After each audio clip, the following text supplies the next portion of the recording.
चलिए आ जाइए, आप सभी का आपके लिए अपने परिवार जीसीएस एकेडमी में स्वागत है।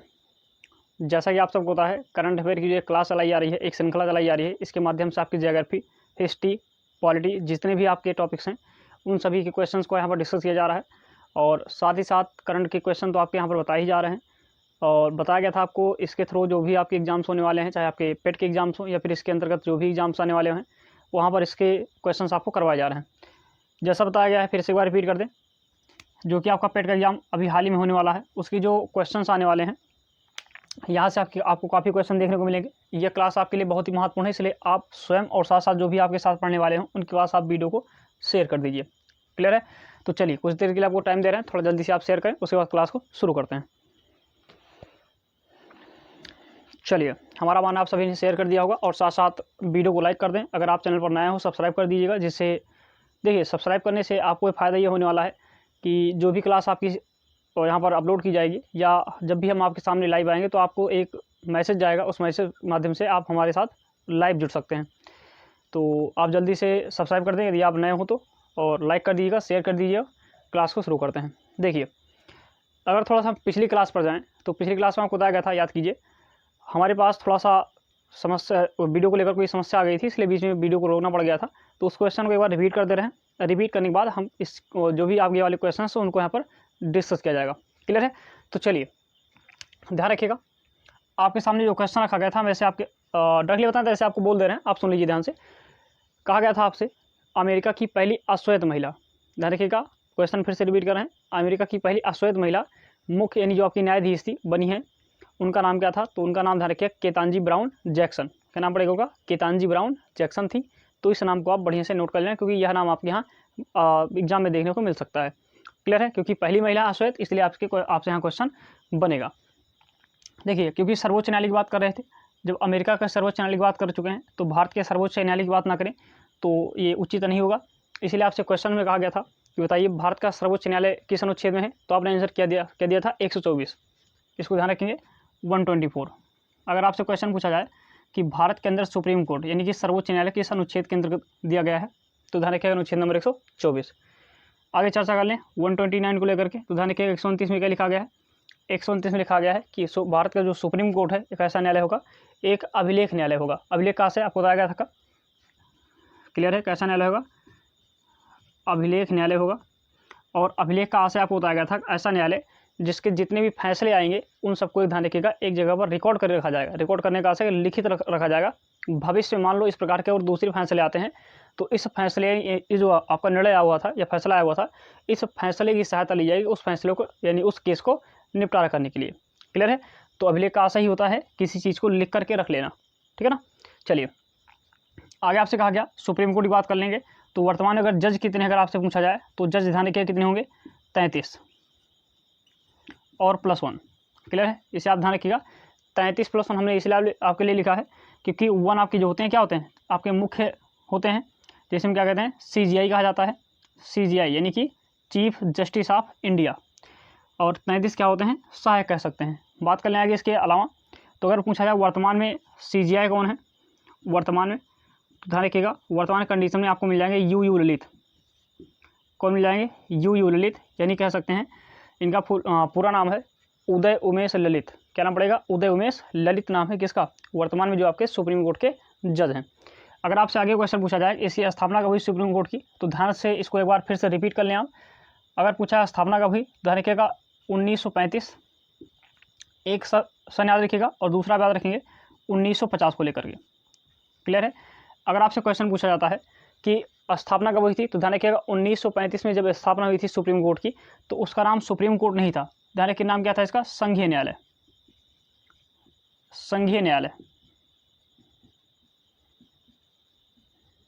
क्लियर है?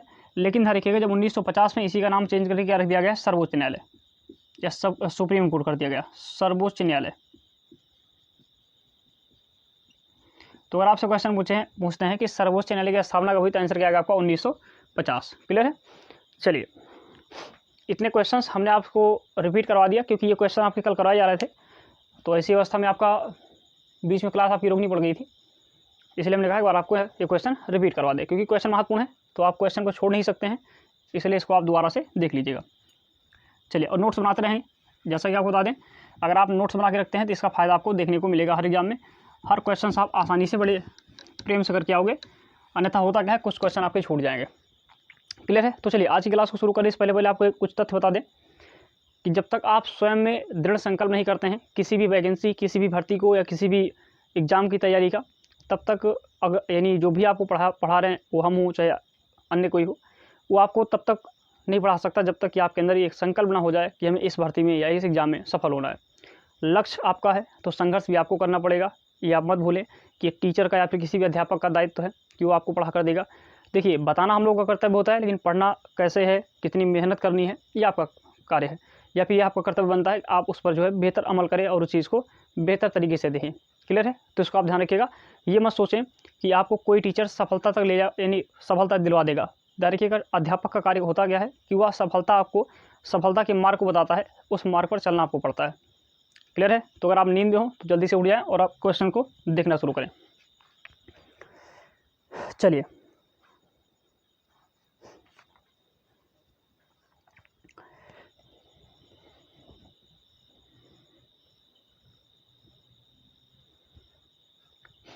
पहला क्वेश्चन नोट करेंगे आज का। थोड़ा ऊपर लिख दें जिससे आपको एकदम क्लियर दिखे।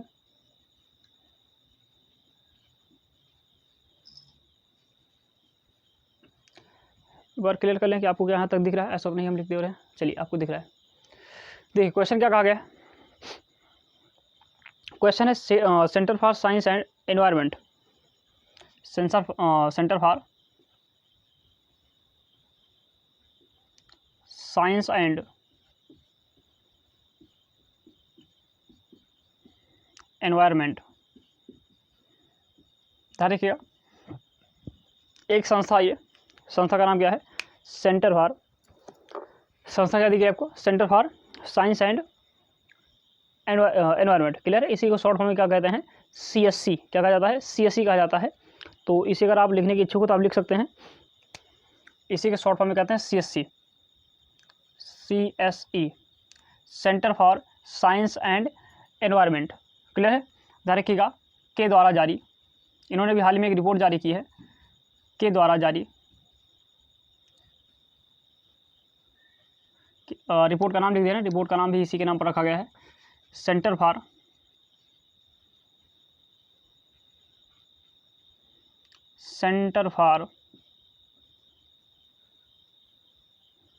Science and environment report. ध्यान रखिए, रिपोर्ट का नाम है। अगर आपसे क्वेश्चन पूछा जाए कि जारी किसने किया, तब आपका क्या आएगा, centre for science and environment, जिसे हम शॉर्ट फॉर्म में CSC कहते हैं। और अगर आप पूछा जाए रिपोर्ट का नाम क्या है, तो आंसर क्या आएगा आपका, centre for science and environment report. Clear है? ये आपको मिलेगा, रिपोर्ट दी गई है। कहा गया है जारी रिपोर्ट के में भारत की रैंक क्या है, भारत की रैंक है, ये आपसे क्वेश्चन पूछ रखा है। क्लियर है? अब आपके सामने ध्यान रखिए, ऑप्शन रखा जा रहा है। पहला ऑप्शन आप नोट कर लीजिएगा, यहाँ पर 85 दिया गया है। क्या दिया गया है, पहला ऑप्शन आपको दे रखा है यहाँ पर 85, और 85 इसको 83 कर लीजिएगा, 83। फिर आप ध्यान रखिएगा 120 लिखिएगा। क्लियर है? यानी 83 लिखिए, 120 नोट कर लीजिएगा। इसके पश्चात लिखिएगा 136 और 150, 136 और 150। चलिए, अब जल्दी से आपने आंसर को कमेंट करें। देखिए, फिर एक बार क्लियर कर दें, आप ऑफलाइन हो चाहे ऑनलाइन हो, आपका दायित्व बनता है जब भी आपसे कहा जाएगा आप कमेंट करें, तो मतलब आपको कमेंट करना चाहिए।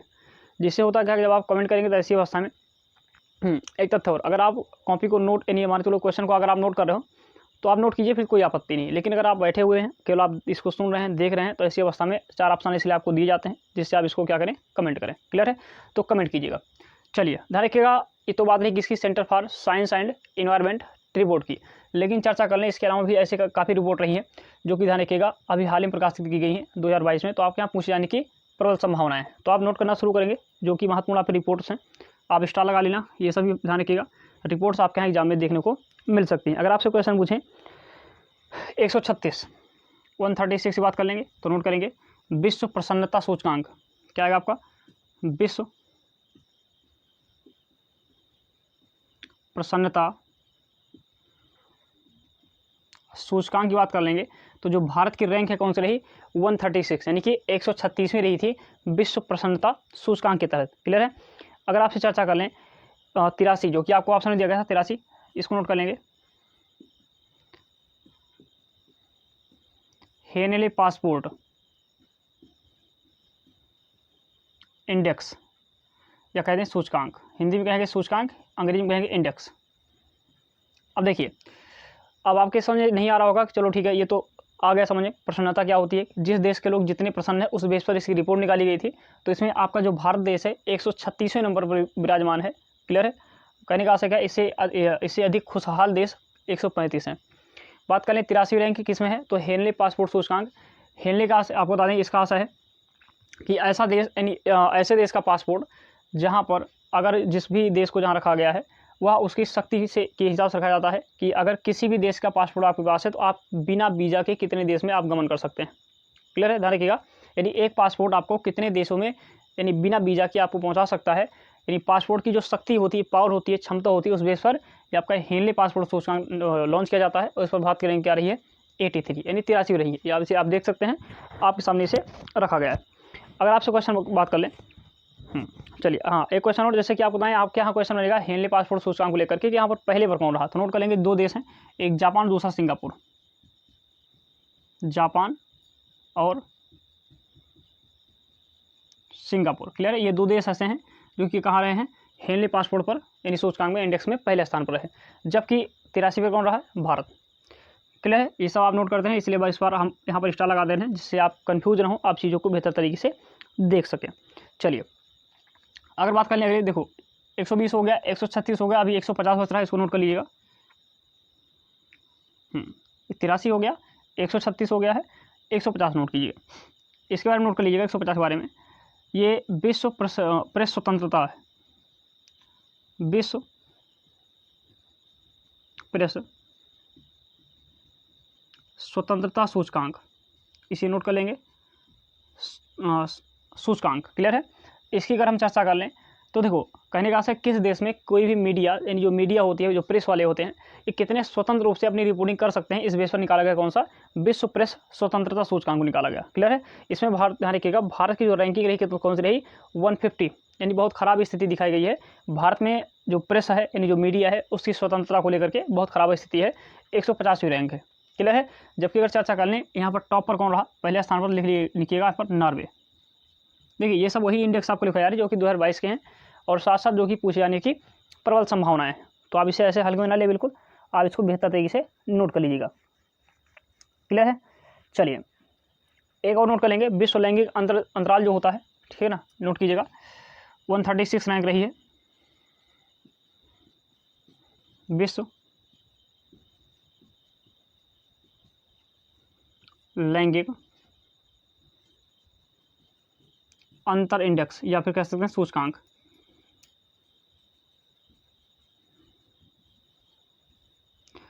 इसमें अगर भारत की रैंकिंग पूछी है तो आपको बताया गया 136 है।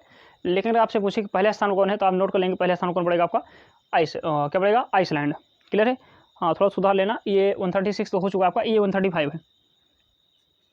क्लियर है। ये 136 हो चुका है, 136वीं रैंक जो है विश्व प्रसन्नता सूचकांक की, जबकि 135 किसकी है, विश्व लैंगिक अंतर सूचकांक की है। इसमें पहले बार नोट कर लीजिएगा आइसलैंड।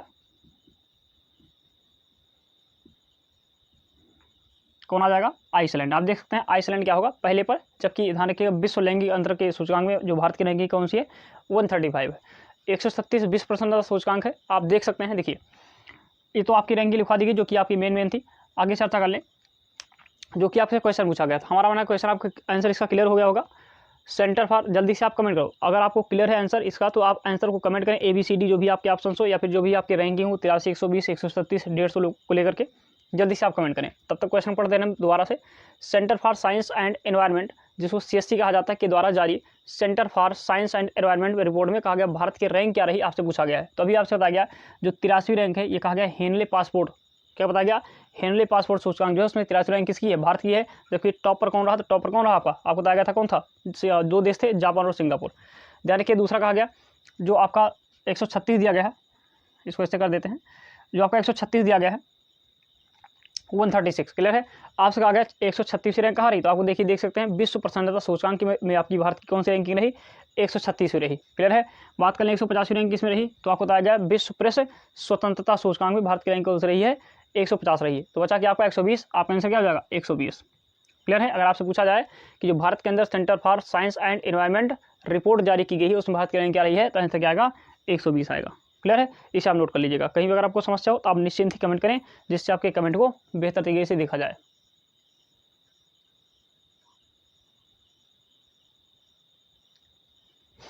चलिए इसको मिटा रहे हैं और जल्दी से आप कमेंट कर दें। जैसा कि आपके सामने क्वेश्चन रखा गया है, आप जल्दी से कमेंट करते रहेंगे। हाल ही में बताइएगा जो आपके ट्विटर है, ट्विटर के जो अभी हाल ही में CEO बनाए गए हैं वो कौन बने हैं, जल्दी से आप कमेंट कर दें। तब तक अगले क्वेश्चन को हम लिख रहे हैं यहाँ पर, जल्दी कीजिएगा।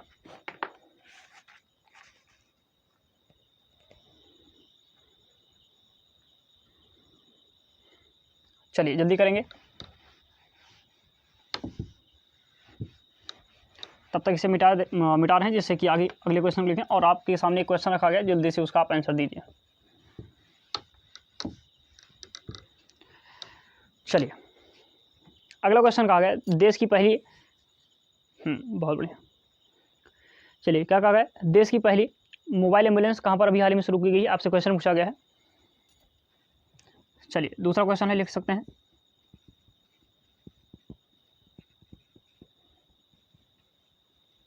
देश की पहली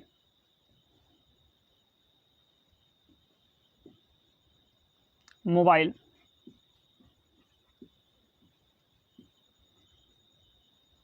एम्बुलेंस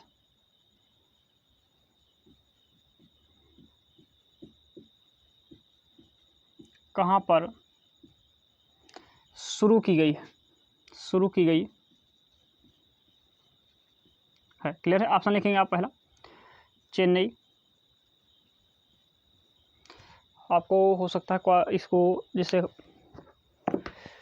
देखने में समस्या बनेगी, क्योंकि यहाँ पर थोड़ा स्याही डाल ली जाए इसमें। चेन्नई है। दूसरा आप लिख सकते हैं यहाँ पर लखनऊ। तीसरा लिखेंगे दिल्ली, और अगला लिखिएगा बेंगलुरु। क्लियर। जल्दी से आप कमेंट करें, तब तक सही डाल लेते हैं। जल्दी से आप कमेंट कीजिएगा। आपके सामने क्वेश्चन रख दिया गया है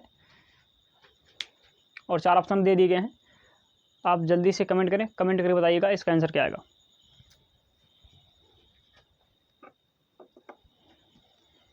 चलिए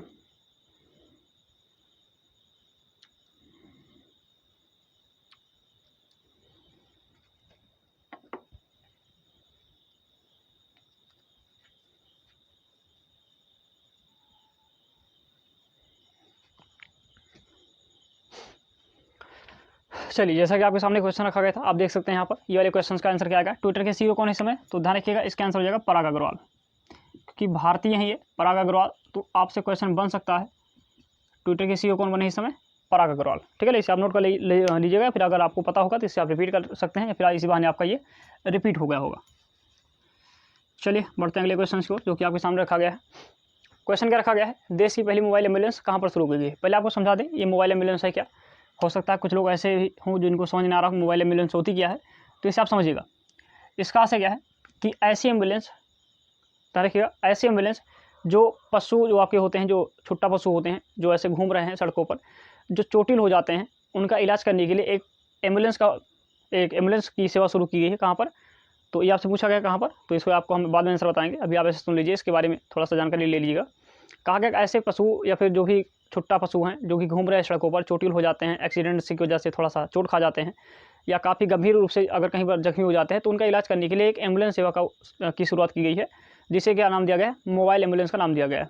क्लियर है। यह ध्यान रखिएगा, एक किसी शहर में प्रारंभ किया गया, उस शहर का नाम आपको ऑप्शन दिया गया है और आपको आंसर देना है।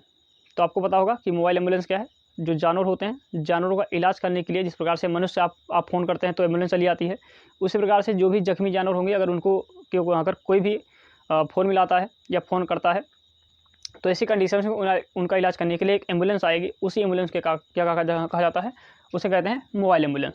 क्लियर है।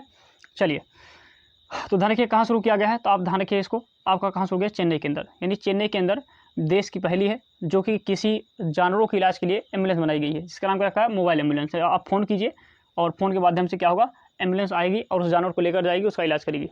क्लियर है। तो आंसर क्या आएगा आपका, चेन्नई। चलिए, इसका आंसर क्या होगा, चेन्नई। कुछ क्वेश्चन आप रिपीट कर लीजिए एक बार। जैसे अगर आपसे क्वेश्चन पूछा जाए सेबी को लेकर के, अगर आपसे क्वेश्चन पूछें, आप देखो पिछले क्वेश्चन कुछ रिपीट करवा रहे हैं ऐसे, तो ज़्यादा टाइम नहीं लेंगे आपका, बस जब मैक्सिमम 1 या 2 मिनट के लिए। सेबी आपकी बात कर लें, सेबी, तो सेबी का अगर पूछा जाए पहली महिला अध्यक्ष कौन बनी है, तो ध्यान रखिए आंसर क्या आएगा आपका, माधवीपुरी बुच। क्या आएगा, माधवीपुरी बुच आएगा। इसको आप बढ़िया से नोट कर लेंगे। अगर सेबी का फुल फॉर्म पूछा जाए तो security exchange board of India. Clear है। अगर आपसे पूछा जाए यह करता क्या है, तो ध्यान रखिए जितने भी आपके शेयर मार्केट होते हैं इनका कंट्रोल किसके हाथ में, सेबी के हाथ में। क्लियर है। इसका आप ध्यान रखिएगा, सेबी के हाथ में क्या होता है, जितने भी आपके शेयर मार्केट होते हैं इनका कंट्रोल होता है सेबी के हाथों में। अगर आपसे दूसरी जानकारी अगर प्राप्त करें, तो देखिए ध्यान रखिएगा, आपसे कहा गया था कि अभी हाल ही में पहली यानी विश्व की या दुनिया की पहली ऐसी वैक्सीन बनाई गई जो कि प्लांट बेस्ड है। प्लांट बेस्ड का है जो पौधों पर आधारित बनाई गई है, पौधों से बनाई गई है। उसका नाम क्या था, आपसे बताया गया था, उससे आप एक बार रिपीट कर लें। उसका नाम क्या था, तो ध्यान रखिएगा कोविफेंज। नाम क्या था, कोविफेंज उसका नाम था। आपको पहले भी लिखवाया जा चुका है और इसको आप समझ भी रहे होंगे, कोविफेंज। क्लियर है। उसको ध्यान रखिए क्योंकि आपसे क्वेश्चन पूछ सकता है। और आपसे 2 ऑप्शन क्वेश्चन भी दिए गए थे। एक ध्यान रखिएगा, आपकी भारत के अंदर 2 वैक्सीन लगाई जा रही है, एक कोविशील्ड और दूसरा आप बताइएगा, एक कोविशील्ड है, दूसरा कौन सा है, आप कमेंट कर दें। और दोनों को ध्यान रखिए जो कंपनियां बना रही हैं उस कंपनी के नाम आप शेयर कीजिएगा। क्लियर है। आगे चर्चा करने, ध्यान रखिएगा भारत के अंदर पहला, ध्यान रखिए भारत का पहला ई कचरा इको पार्क। क्वेश्चन फिर से रिपीट कर लें, भारत का पहला ई कचरा इको पार्क कहाँ पर खोला गया है, तो अब आंसर क्या आएगा आपका, दिल्ली के अंदर। ई कचरा क्या होता है, तो आपको बताएंगे जो आपके इलेक्ट्रॉनिक कचरा होते हैं, जैसे आप मोबाइल का उपयोग कर रहे हो, लैपटॉप का उपयोग कर रहे हो या अदर किसी उपकरण का उपयोग कर रहे हैं, जो कि बाद में बेकार हो जाएगा तो उसे आप फेंक देते हैं फिर कहीं बेच देते हैं। क्लियर है। तो ये क्या होता है, ये एक प्रकार का कचरा हो जाता है। तो इसका उपयोग करने के लिए, इसे एक जगह पर बेहतर तरीके से रखने के लिए एक पार्क बनाया गया, जिसे क्या नाम दिया गया है, ई कचरा इको पार्क। क्लियर है। तो ध्यान रखिएगा कहाँ खोला गया, दिल्ली के अंदर खोला गया। तो इस क्वेश्चन को भी आप बेहतर तरीके से आप ध्यान रखिएगा। क्लियर है। और एक अभी हाल ही में आपसे बताया गया था, एक क्वेश्चन और ऐसे सुन लें जो कि आपके यहाँ बताया गया था पिछली बार। ये पिछली बार मतलब भाई 1-2 दिन के बीच में। क्वेश्चन क्या था, एक लास्ट क्वेश्चन आज के लिए मतलब इस रिपीट वाले में कहा गया था अभी हाल ही में, ध्यान रखिए एमएसएमई। क्या बताया था, एमएसएमई जो आपका रुपे क्रेडिट कार्ड है बनाने वाला पहला बैंक कौन सा बन गया भारत का, तो आंसर क्या आपका, यूनियन बैंक ऑफ इंडिया। कौन बना है, union bank of India. MSME क्या है, तो ध्यान रखिएगा माइक्रो, और एमएसएमई क्या है, तो micro small and medium enterprises. Clear है। क्वेश्चन पूछ सकते हैं, इसके मंत्री कौन है, तो कौन हो जाएंगे इस समय, आप कमेंट कर सकते हैं या फिर आप सुन सकते हैं। इनका नाम क्या पड़ेगा, नारायण तातू राणे। क्लियर है। चलिए अगले क्वेश्चन की ओर बढ़ते हैं, आप जल्दी से नोट करें। देखिए हमारा मानना है कि जितना आप पढ़ें उतना ही आप इसको रिपीट करते रहें, क्योंकि पढ़ लेने से या पढ़कर आप भूल जाएं तो पढ़ना और न पढ़ना सब एक जैसा हो जाता है। इसलिए आप चीज़ों को आप समय समय पर रिपीट करते रहें। निश्चिंत रहें, आपको रिपीट करने कराने की जिम्मेदारी हमारी, बस केवल आप क्लास के अंदर बने रहिए बस। क्लियर है। चलिए अगले क्वेश्चन को बढ़ते हैं। क्वेश्चन नंबर आपका जो भी था दूसरा तीसरा, शायद ये तीसरा होगा इस बार का, तो लिखेंगे एक पुरस्कार होता है अभी हाल ही में दिया गया, बोल्ड जवान पदक। क्लियर है, क्या दिया गया है, बोल्ड जवान पदक दिया गया है, आप नोट कर सकते हैं। अभी हाल ही में बोल्ड जवान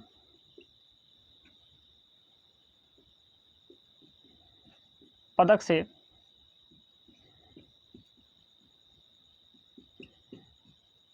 किसे सम्मानित किया गया।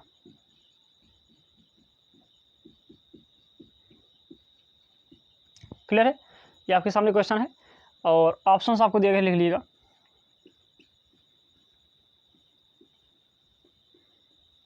पहला क्या दिया गया है, पहला ऑप्शन आपके सामने दिया गया है दीपक धर, दूसरा लिखेंगे गीतांजलि श्री,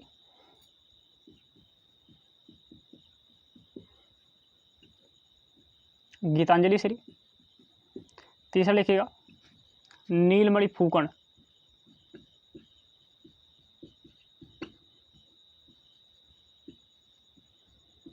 क्लियर है, क्या हो जाएगा गीतांजलि श्री, उसके बाद क्या हो जाएगा नीलमणि फूकन हो जाएगा। और एक आप ऑप्शन लिखिएगा रामदरस मिश्र, चौथा ऑप्शन लिख लेंगे यहाँ पर।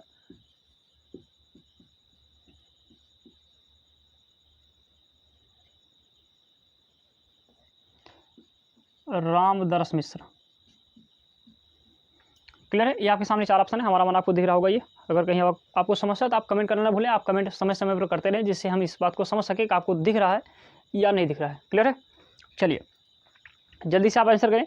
इसके पहले हम आपको कुछ चीज़ें बता देना चाहेंगे, कुछ आपके अवार्ड बता देना चाहेंगे जो कि आपके यहाँ एग्जाम में, हर एग्जाम में पूछे जाते हैं। क्लियर है? चलिए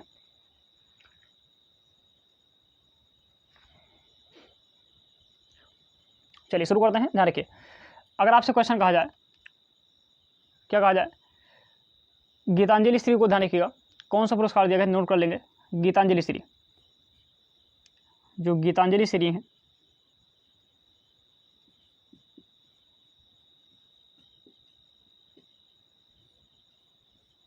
क्या नाम है इनका, चलिए लिखिएगा इसको। गीतांजलि श्री इनका नाम है, जो कि आपके सामने लिखा गया है। इन्हें ध्यान रखिएगा, इनकी एक रचना थी रेत की समाधि। रेत की समाधि के लिए इन्हें ध्यान रखिएगा कौन सा पुरस्कार दिया गया है। इनकी रचना, ध्यान रखिए, गीतांजलि श्री की एक रचना जिनका नाम क्या है, रेत की समाधि, इसके लिए इन्हें एक पुरस्कार दिया गया है। उस पुरस्कार का नाम जल्दी से आप कमेंट कर दें। बात कर लें, ध्यान रखिएगा, नीलमणि फूकन को, तो लिख सकते हैं इनके बारे में। नीलमणि फूकन की बात कर लें तो ध्यान रखिएगा, इन्हें अभी हाल में एक अवार्ड दिया गया है, असमिया भाषा में इन्होंने रचना की थी। उस अवार्ड का नाम क्या है, तो ध्यान रखिए, लिखिएगा ज्ञानपीठ। ज्ञानपीठ पुरस्कार, ये ध्यान रखिएगा 56वें नंबर का इन्हें मिला है। किस नंबर मिला है? 56वें नंबर का। लेकिन अगर आपसे क्वेश्चन पूछें 57 नंबर का किसे मिला है, तो नोट कर लेंगे 56 का तो इन्हें मिला है, लेकिन जो 57 नंबर का जो आपका ज्ञानपीठ पुरस्कार है, ये मिला है दामोदर मौजो को। किसे मिला है? दामोदर मौजो को मिला है। एक बार क्लियर कर लेना, क्वेश्चन बन सकता है। नीलमणि फूकन, इन्हें ध्यान रखिएगा 56वां ज्ञानपीठ पुरस्कार दिया गया है, जबकि 57वां किसे दिया गया है, दामोदर मौजो। क्लियर है? चलिए आगे चर्चा कर लेते हैं। एक आपको दिया गया रामदरस मिश्र।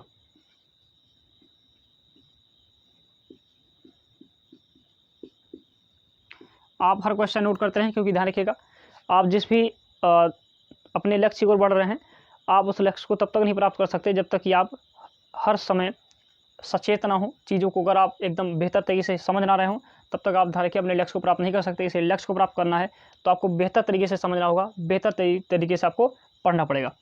रामदरस मिश्र की बात कर लें तो इन्हें ध्यान रखिए सरस्वती सम्मान दिया गया है। सरस्वती सम्मान, तो नोट कीजिएगा किस रचना है, रचना इनकी लिख लीजिएगा, मैं तो यहाँ हूँ। मैं तो यहाँ हूँ के लिए इन्हें क्या दिया गया है, सरस्वती सम्मान से इन्हें नवाजा गया है। तो इसे आप नोट कर लें। आप बताएं, इसके अलावा एक आप हमारी ओर से नोट कर लेंगे एक पुरस्कार का नाम, जो कि इस बार परीक्षा में बार बार रिपीट हो रहा है। तय रखिएगा कौन, BC रॉय पुरस्कार। BC रॉय पुरस्कार, देखो यहाँ से बंद नोट करो कि किसे दिया गया है, बस केवल इतना नोट कीजिएगा ये किस क्षेत्र से संबंधित है। तो लिखिएगा चिकित्सा। किससे संबंधित है? चिकित्सा से संबंधित है, इसे आप नोट कर लीजिए। अगर आपसे क्वेश्चन करें, हाँ इसको आप नोट कर लेंगे। और इसके अलावा ध्यान रखिएगा, कई क्वेश्चन पूछे अगर दादा साहेब फाल्के पुरस्कार, नोट करते रहेंगे, ये सब महत्वपूर्ण है। दादा साहेब फाल्के पुरस्कार की बात कर लेंगे तो नोट कीजिएगा। अगर पूछा जाए एक्टर, यानी अगर पूछे अभिनेता में किसे दिया गया है, जिसे आप हीरो कहते हैं, तो अभिनेता में दिया गया किसे, रणबीर कपूर को। रणबीर कपूर नहीं, रणवीर सिंह है। कौन है? रणवीर सिंह। लेकिन बात कर लें अभिनेत्री में, तो नोट करेंगे अभिनेत्री में किसे दिया गया है, तो नोट कर सकते हैं ये दिया गया है आलिया भट्ट को। एक नोट कीजिएगा, ये दिया गया है कृति सेनन को। क्लियर है? क्या नोट करेंगे, ये किसे दिया गया है, कृति सेनन को। चलिए अगर आपसे क्वेश्चन पूछे मूवी कौन सी है, फिल्म कौन सी है, तो फिल्म का नाम नोट कर लेंगे यहाँ पर। चलिए आप गेस करो फिल्म कौन सी हो सकती है। तो आपको भली बात होता है, फिल्म कौन सी होगी आपकी, पुष्पा, है ना। पुष्पा झुकेगा नहीं, है ना, इस मूवी को दिया गया है पुष्पा द राइज। इसका नाम है पुष्पा द राइज, क्योंकि इसकी पार्ट 2 भी आएगी, इसलिए इसका नाम क्या रख दिया गया, द राइज। सेम कंडीशन जैसे बाहुबली में क्या था, बाहुबली बिगिनिंग था, उसके बाद बाहुबली 2 करके आया। क्लियर है। तो सेम कंडीशन, फिल्म का नाम क्या पड़ जाएगा इसका, पुष्पा है, जो कि द राइज दिया गया है, यानी झुकेगा नहीं वाली टाइप का कुछ है। तो इसको ध्यान रखिएगा, ये आपकी मूवी हो जाएगी। जबकि अभिनेता कौन है, रणवीर सिंह है, और अभिनेत्री कौन है, तो कृति सेनन है। ठीक है ना। ये क्वेश्चन आप नोट कर लेंगे, क्योंकि यहाँ से क्वेश्चन बनने की प्रबल संभावना होती है। तो अगर आपसे क्वेश्चन पूछे बोल्ड जवान पदक से किसे सम्मानित किया गया, आंसर क्या आएगा आपका, दीपक धर। क्योंकि ध्यान रखिए, गीतांजलि श्री को क्या दिया गया है, रेत की समाधि के लिए बुकर पुरस्कार दिया गया है। नीलमणि फुकन की बात कर ले तो ध्यान रखिएगा, इन्हें 56वां ज्ञानपीठ पुरस्कार दिया गया है। बात कर ले रामदास मिश्र को, ध्यान रखिए आंसर क्या आएगा, इन्हें सरस्वती सम्मान दिया गया है, मैं तो यहाँ हूँ के लिए। जबकि 57वां ध्यान रखिए ज्ञानपीठ पुरस्कार की बात करेंगे तो आंसर क्या आएगा आपका, दामोदर मौजो। क्या आएगा, दामोदर मौजो। क्लियर है। इसे आप नोट कर लेना, कहीं भी आपको समस्या होगी तो आप निश्चिंत ही आप यहाँ पर कमेंट कर सकते हैं। BC राय पुरस्कार, हमने कहा इसको आप हमारी ओर से नोट कर लें, क्योंकि ये क्वेश्चन में बार बार पूछा गया है, चिकित्सा से संबंधित है। ध्यान रखिएगा, केवल इतना देखिए किस क्षेत्र से संबंधित है। आप बताएं ऐसा क्यों, क्योंकि जो आपके BC राय थे, इनका फुल फॉर्म ध्यान रखिएगा, इनका नाम था विधान चंद्र रॉय। क्या नाम था इनका, इनका नाम था विधान चंद्र रॉय। और ये क्वेश्चन आपके यहाँ बार बार बनता इसलिए है, आपको बता दें, ये बार बार आपके यहाँ बंद इसलिए रहा है क्योंकि ये डॉक्टर थे। क्या थे, चंद्र रॉय, आप समझ लेना इसको। ये स्वयं क्या थे, एक डॉक्टर थे। और डॉक्टर किसके थे, ध्यान रखिएगा, महात्मा गांधी के क्या थे, ये पर्सनल डॉक्टर थे। कहते कहा से कि जो कह सकते हैं व्यक्तिगत डॉक्टर। क्लियर है। जो यही कह सकते हैं कि यही उनका इलाज किया करते थे। इसीलिए यहाँ से इन्हीं के नाम पर, इनके योगदान को देखते हुए क्या किया गया है, एक पुरस्कार की स्थापना की गई, नाम क्या रखा गया है, विधान चंद्र रॉय, शॉर्ट फॉर्म में BC रॉय पुरस्कार। क्या नाम रख दिया गया, BC पुरस्कार नाम रख दिया गया इसका। आपसे क्वेश्चन कई बार पूछा गया है कि ये किस क्षेत्र से संबंधित है। आप बताएं, ये क्वेश्चन भी हाल ही में 2 परीक्षाओं में लगातार पूछा गया। एक अभी हाल ही में UP बेड की परीक्षा हुई थी, वहाँ पूछा गया। और ध्यान रखिए, उसके बाद एक लेखपाल की परीक्षा हुई थी, UP लेखपाल, वहाँ भी ये क्वेश्चन देखने को मिला। और दोनों में सेम क्वेश्चन था कि BC रॉय पुरस्कार किस क्षेत्र से संबंधित है। क्लियर है। क्षेत्र ही पूछा गया था, इसलिए आप इसे आप याद रखें, क्योंकि हर क्वेश्चन, क्योंकि देखो आने वाला आपका 2 अक्टूबर है, ठीक है ना, और 2 अक्टूबर के जस्ट बाद आपकी परीक्षा करवाई जाएगी। तो ऐसी अवस्था में गांधी जी को याद किया जाएगा, तो हो सकता है BC रॉय को भी याद कर लिया जाए। इसलिए क्वेश्चन आप ना भूलें, इस क्वेश्चन को बेहतर तरीके से आप याद करें। चलिए, कुछ और भी हैं अवार्ड, लिखवा दें, आपको नीचे तक दिख रहा होगा तो, और उसे आप बढ़िया तरीके से नोट कर लीजिए। चलिए, मतलब आपको दिख रहा है तो चलिए आप नोट कर सकते हैं। जैसे कि आपको बता दें, अगर आपसे पूछा जाए अभी हाल ही में जो आपको कुछ पुरस्कार दिए गए हैं, रामानुजन पुरस्कार नोट कर लीजिएगा, क्योंकि भारत का ही है, तो इसे आप नोट कर सकते हैं, रामानुजन पुरस्कार। ध्यान रखिएगा, नीना गुप्ता,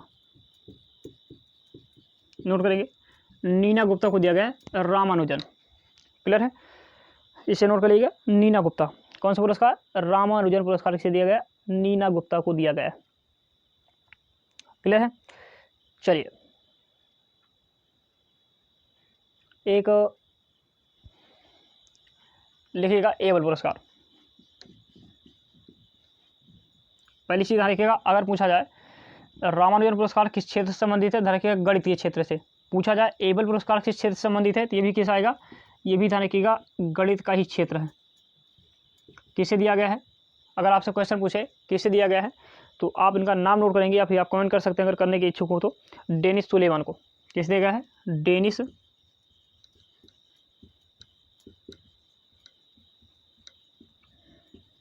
सुलेमान को दिया गया। क्लियर है। इतने क्वेश्चन एक बार रिपीट कर दें, ये हर क्वेश्चन आपके लिए महत्वपूर्ण है, इसलिए हर क्वेश्चन को आप बेहतर तरीके से लिखते रहें। हाँ, एक क्वेश्चन अगर आप लिखना चाहें वो लिख सकते हैं। अगर आपसे पूछा जाए कौन सा पुरस्कार प्रित्जर आर्किटेक्चर पुरस्कार किसे दिया गया है, एक बार रिपीट कर दें या यहाँ पर लिख दे रहे हैं, प्रित्जर पुरस्कार। आप नोट कर लें इसको ऐसे, यहाँ पर प्रित्जर यानी प्रित्जर कहा जाता है इसे, प्रित्जर पुरस्कार जो आपकी बात कर लें, ये किसे दिया गया है, तो आप नोट कर लेना, इसे दिया गया फ्रांसिस कैरे को। किसे दिया गया है, फ्रांसिस कैरे। क्लियर है। इसे आप नोट कर लें, आपके लिए महत्वपूर्ण बन सकता है क्वेश्चन आप यहाँ बनने की संभावना है। रिपीट कर लें, आपसे क्वेश्चन पूछा गया था बोल्ट्जमान पदक से किसे सम्मानित किया गया है, तो आपको ऑप्शन दिए गए थे दीपक धर, गीतांजलि श्री, नीलमणि फुकर और रामदास मिश्र, और एक ऑप्शन दिया गया था आपको, बस हो गए 4 ऑप्शन। आगे कहा गया था, आपसे कहा गया कि जो आपकी ये बोल्ट्जमान पुरस्कार है किसे दिया गया था, तो आंसर क्या आएगा आपका, दीपक धर। क्या जाएगा, दीपक धर, क्योंकि आपको बताते गीतांजलि जो आपकी गीतांजलि श्री है, इनको एक रचना थी जिसका नाम क्या था, रेत की समाधि, अंग्रेजी में गया, इसे कहते हैं द टॉम्ब ऑफ सैंड। क्या कहेंगे, अ टॉम्ब ऑफ सैंड। तो इसके लिए ध्यान किसे दिया गया था, बुकर पुरस्कार किसे दिया गया था, गीतांजलि श्री को दिया गया। नीलमणि फुकड़ की बात कर लें तो 56वां ज्ञानपीठ पुरस्कार किसे दिया गया, नीलमणि फुकड़। जबकि 57वां किसे दिया गया है, तो ध्यान रखिएगा दामोदर मोजो, ठीक है ना। आगे चर्चा कर लें। रामदास मिश्र की बात करें तो कहा गया इन्हें सरस्वती सम्मान से नवाजा गया है मैं तो यहाँ हूँ के लिए। किसके के लिए? मैं तो यहाँ हूँ की रचना के लिए इन्हें सम्मानित किया गया है रामदास मिश्र को। आगे चर्चा कर लें। कहा गया BC रॉय चिकित्सा संबंधित पुरस्कार है। गांधी जी के BC रॉय क्या थे? यानी पर्सनल डॉक्टर थे। दादा साहब फाल्के पुरस्कार में आप 3 तथ्य याद रखिएगा। अभिनेता में रणवीर सिंह, अभिनेत्री में कौन है? कृति सेनन है। और जबकि मूवी कौन सी है? तो पुष्पा झुकेगा नहीं, है ना। कौन सा हो जाएगी? पुष्पा झुकेगा नहीं टाइप की मूवी है, तो उसे आप नोट कर लेना। इसका पूरा नाम पुष्पा द राइज। आगे चर्चा कर लें। रामानुजन पुरस्कार किसे दिया गया? नीना गुप्ता। किसे दिया गया? भारत के गणितज्ञ हैं जिनका नाम क्या है? नीना गुप्ता। एबल पुरस्कार किसे दिया गया? डेनिस सुलेवन को। यानी कि दोनों पुरस्कार किससे संबंधित हैं? गणित से। अगर आपसे पूछा है किससे संबंधित है, आंसर क्या आएगा आपका? गणित। एक लिखा ग्रैमी अवार्ड, क्या आएगा? ग्रैमी। अगर पूछे ग्रैमी अवार्ड किससे संबंधित है, देखिएगा संगीत से। नोट कर लेना, ग्रैमी अवार्ड किससे संबंधित है? संगीत से। क्लियर है? चलिए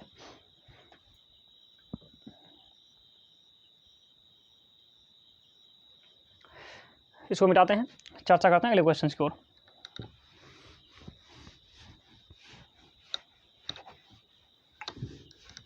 आप हर क्वेश्चन रिपीट करते रहेंगे, है ना। किसी क्वेश्चन को आप हल्के में नहीं लेंगे। जल्दी से आप कमेंट कर दें। विटामिन ए का रासायनिक नाम क्या है? ए का रासायनिक नाम, विटामिन ए का ऐसे लिख दे रहे हैं, विटामिन ए का रासायनिक नाम। जल्दी से आप कमेंट कर दें। क्लियर है? विटामिन ए का क्या पूछा गया है? रासायनिक नाम पूछा गया है।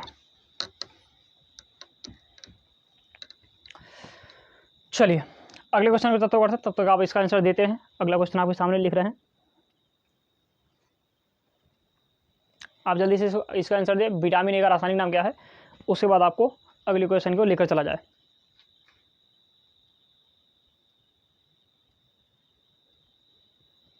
चलिए हमें लग रहा है आपको विटामिन ए का नाम नहीं क्लियर है, क्योंकि आप देख रहे हैं यहाँ पर कमेंट किसी के नहीं आ पा रहे हैं।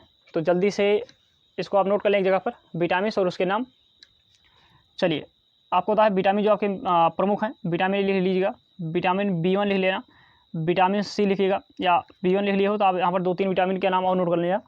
B1 के बाद B2, चलिए नोट कीजिएगा, B2 और B12।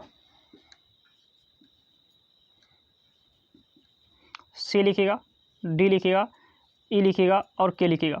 ये सभी आपके विटामिन है। और विटामिन के धारे के रासायनिक नाम नोट कर लेंगे। ए का नाम पड़ जाएगा रेटिनॉल, क्या पड़ जाएगा? रेटिनॉल, ध्यान रखिएगा। और B1 का नाम क्या पड़ जाएगा? थायमीन, क्या नाम पड़ जाएगा? ध्यान रखिएगा। अगर आपसे क्वेश्चन पूछें कि B1 का नाम क्या पड़ेगा, तो आंसर क्या आएगा आपका? थायमीन आएगा। अगर B2 का पूछा जाए, राइबोफ्लेविन, क्या नाम पड़ेगा? राइबोफ्लेविन, राइबोफ्लेविन नाम पड़ेगा इसका। विटामिन B2 का। B12 यानी B12 की बात कर लें तो साइनोकोबोलिन, साइनोकोबोलिन, ध्यान रखिएगा किसका नाम पड़ जाएगा? विटामिन B12 का। अगर चर्चा कर ले विटामिन C की, तो आपको सबको पता है ascorbic acid, ascorbic acid. Vitamin D की बात कर लें तो कैल्सीफेरॉल, कैल्सीफेरॉल।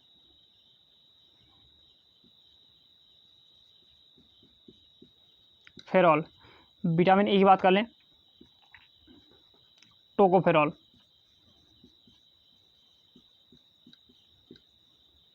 क्लियर है?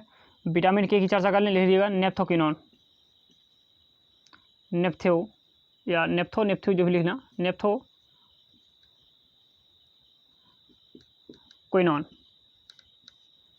ये आपको दिख ना रहा हो तो एक बार फिर से लिख दें इसको, नेप्थोक्विनोन। क्लियर है? ये ध्यान के सभी विटामिन के नाम लिख दिए गए हैं। यहाँ से क्वेश्चन बनेगा, इसलिए आप इसको बेहतर तरीके से नोट कर लीजिए। बाकी चर्चा कर लें। ध्यान रखिएगा कौन कहाँ पाया जाता है, तो 2-3 सबके तो नहीं लिखिएगा, लेकिन कुछ के आप नोट कर लीजिए, क्योंकि यहाँ से क्वेश्चन बनते हैं। ध्यान रखिए विटामिन ए की प्रचुर मात्रा कहाँ पाई जाएगी? गाजर। B1 की बात कर लें या B2 की बात कर लें, B12 की बात कर लें, तो ध्यान रखिएगा ये सभी किसमें पाए जाते हैं? अंडा, दूध, मांस, ये सब ध्यान रखिएगा कहाँ पाए जाते हैं? जो विटामिन B वाले पदार्थ होते हैं इसमें पाए जाते हैं, जो विटामिन होते हैं। आपसे क्वेश्चन एक बार पूछा जाएगा कि जब चावल को ध्यान रखिए जब पॉलिश किया जाता है तो कौन सा विटामिन नष्ट हो जाता है, तो आंसर क्या आएगा आपका? B1, यानी जो थायमीन होता है ऊपर का क्या होता है? वो नष्ट हो जाता है, छिलके में पाया जाता है। इसलिए ध्यान रखिए किस में पाया जाएगा, मूंगफली के अंदर। जितने भी फल वाले होते हैं अनाज, उसके अंदर क्या पाया जाता है, आपका थायमिन पाया जाता है, नहीं विटामिन B1 पाया जाता है। B2 B12 छोड़ दीजिएगा। यहाँ नोट कर लें B12 के बारे में कि ध्यान इसमें कौन सी धातु पाई जाती है, कोबाल्ट। ये क्वेश्चन आपसे पूछा जा सकता है, कोबाल्ट धातु पाई जाती है किसमें, आपके B12 के अंदर। एस्कॉर्बिक एसिड की बात कर लें, विटामिन C जो दिया गया है, जितने भी खट्टे फल होते हैं, जैसे नींबू हो गया, संतरा हो गया, मौसम्बी हो गया, ठीक है ना, इस प्रकार से ध्यान रखिए इसमें क्या पाया जाता है, एस्कॉर्बिक एसिड पाया जाता है। बात करें कैल्सीफेरॉल की, तो आप नोट कर लेंगे धूप में, जो आपकी धूप होती है, धूप के अंदर क्या पाया जाता है, विटामिन D। साथ साथ और बात कर लें तो जो आपका लीवर होता है, आपका लीवर मतलब जो भी लीवर्स वगैरह होते हैं, यकृत होते हैं, उसमें पाए जाते हैं। और भी चीज़ें जो भी आपको देखने मिली, दूध, अंडा, इस प्रकार से इसमें क्या पाया जाएगा, कैल्सीफेरॉल पाया जाता है। विटामिन की चर्चा कर लें तो ध्यान रखिएगा, देखिए विटामिन की बात कर लें, ये सब आप इतना याद रखें ना जितना आपके सामने लिखा गया, गाजर, मूंगफली, कोबाल्ट, खट्टे फल और धूप, ये सब पूछे नहीं जाएंगे। आगे ध्यान रखिए यहाँ से क्वेश्चन क्या बनेंगे, इसको आप नोट कर लीजिएगा। रोग यहाँ से बनेगा, कमी से होने वाले रोग, तो नोट करेंगे रेटिनॉल से, यानी जो आपका विटामिन दिया गया, अगर इसकी कमी आपके शरीर में होती है तो जो आपका रोग होता है, आप नोट कीजिएगा, रतौंधी नहीं, जितनी भी ध्यान रखिएगा आँख संबंधी बीमारियाँ हैं, जैसे रतौंधी हो गया, टेक्रोमा हो गया, क्लियर है, ये सब ध्यान रखिए जितनी भी आँख से संबंधित बीमारियाँ हैं, किसी कमी से होती हैं, विटामिन A। आगे चर्चा कर लें, B1 थायमिन जो दिया गया है, इससे कमी रोग कौन सा होता है, बेरी कौन हो जाएगा। देखिए चाहे अगर आपसे B1 कहें और चाहे आपसे B कहें, तो दोनों का मतलब ध्यान रखिए, समझना एक ही है, रोग कौन से होते हैं, बेरी नामक रोग यहाँ से हो जाता है। अगर बात कर लें B2 को लेकर के, तो ध्यान रखिएगा किलोसिस एक नाम रोग होता है, B2 को लेकर ध्यान रखिए, आंसर क्या आएगा इसका, किलोसिस। अब आप सोचोगे किलोसिस कौन सा रोग है, समझाते हैं। आपने कभी देखा होगा आपके ओंठ जो होते हैं क्या होता है, किनारे किनारे फटने लगते हैं, तो उसका नाम क्या है, किलोसिस। चेहरे यानी मुंह के किनारे किनारे फटना या होंठ के किनारे किनारे फटना क्या कहलाता है, ये किलोसिस कहलाता है। क्लियर है, होंठ का फटना, होठों का जो होता है, या होंठ के किनारे किनारे फटना,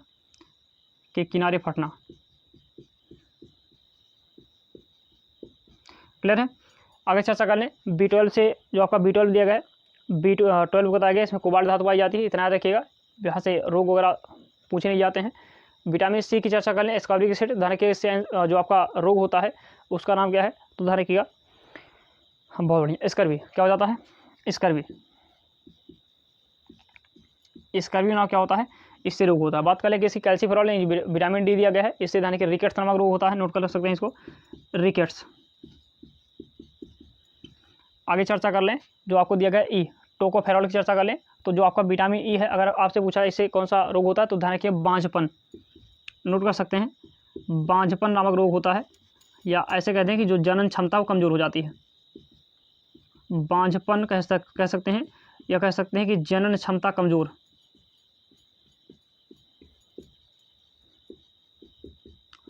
क्लियर है। आगे चर्चा कर लें, विटामिन Q को लेकर ध्यान रखिएगा, यहाँ पर एक रोग हो जाएगा हीमोफीलिया, नहीं जिसको कह सकते हैं रक्त का थक्का नहीं जमेगा, रक्त का थक्का ना जमना। क्लियर है, इसे आप नोट कर लीजिए। इतने आपके यहाँ पर क्वेश्चंस देखने को मिलेंगे जो कि आपसे बताए गए। किसी प्रकार की अगर आपको समस्या हो तो आप बताइए निश्चिंत ही, और यहाँ पर आपको इस चीज़ को यहाँ पर आपका देखा जाएगा। चलिए, तो जैसे आप बताएं, जैसा आपको टाइम दिया गया था वो टाइम आपका समाप्त होता है, करीब 40 मिनट से एबव हो गया आपकी क्लास, तो ज़्यादा लंबी क्लास को नहीं लेकर चलते हैं। 40 से 45 मिनट की क्लास आपके लिए बहुत होती है, और जल्दी से आप लोग यहाँ पर पेन वगैरह रख दें, क्योंकि 2 मिनट के लिए आपसे वार्तालाप करना चाहेंगे। देखिए, फिर एक बार आपको क्लियर कर दें कि जैसा भी आपको क्लास लगी, जैसे भी लगी हो, जरूरी नहीं कि आप अच्छा ही करें, जैसा भी आपको लगा वो आप कमेंट करना जरूर भूलें नहीं, मतलब ज़रूर करें, ना भूलें। और ऐसी अवस्था में जैसी भी क्लास लग रही हो आपको, और जो भी यहाँ पर आपको कमियाँ दिख रही हैं उसको भी आप कमेंट के माध्यम से हमें बता सकते हैं, उसको अगले वीडियो में या फिर अगली क्लास के अंतर्गत उसे सुधारा जाएगा। प्रयास करेंगे कि वो आपको दोबारा ऐसी कमियाँ ना दिखें, और अगली अवस्था आपको बता दें जो भी चीज़ आपको देखने को मिल रही होगी। जहाँ तक बात रही सफलता की, तो आपको बता दें फिर से, जिम्मेदारी इस बात की हमारी रही कि जब भी आप क्वेश्चंस करोगे, जितने भी क्वेश्चंस करोगे आपके एग्जाम में देखने को मिलेंगे, या आप करके आएँ या छोड़ कर आएँ, क्वेश्चन तो आपके इसी क्लास से आएंगे। वो अलग की बात है आप ना पढ़ के जाओ और आप छोड़ के चले आओ, लेकिन जहाँ तक प्रश्न रहा कि प्रश्नों का, तो वो ध्यान रखिएगा आपके इस क्लास से काफ़ी अधिक मैच करने वाले हैं, यानी 90% प्लस से अधिक प्रश्न आपकी मैच करेंगे। बस थोड़ा सा आपका सहयोग चाहिए, और साथ साथ क्लास को आप शेयर करते रहिएगा। अगर फिर बता दें, अगर आप नए आए हो तो सब्सक्राइब करना ना भूलें, करके जाइए, जिससे आने वाली जो भी क्लासेस होंगी उसका आनंद आप ले पाएंगे, और साथ साथ समय से आपके पास नोटिफिकेशन जाएगा, जिससे आप क्लास के साथ जुड़ पाएंगे। क्लियर है। तो चलिए फिर क्लियर कर दें, आप क्लास अटेंड करना ना भूलें, आप वीडियो को पूरा देखें, साथ साथ कॉपी बना लीजिएगा और हर एक तथ्य को नोट करते रहिएगा। क्लियर है? तो चलिए मिलते हैं same time same places same classes में कल, तब तक के लिए आप सभी को धन्यवाद।